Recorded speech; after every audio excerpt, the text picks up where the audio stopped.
আমি এখন মাননীয় সদস্য জনাব সৌমেন্দ্র প্রসাদ পান্ডে কুড়িগ্রাম ৩ কে তার বক্তব্য রাখার আহ্বান জানাচ্ছি। আপনার সময় ৫ মিনিট।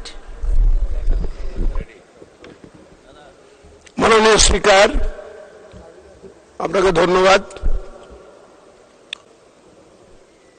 অগ্নিঝরা মার্চ মাস এলে আমাদের সেই দিনগুলির কথা মনে হয়,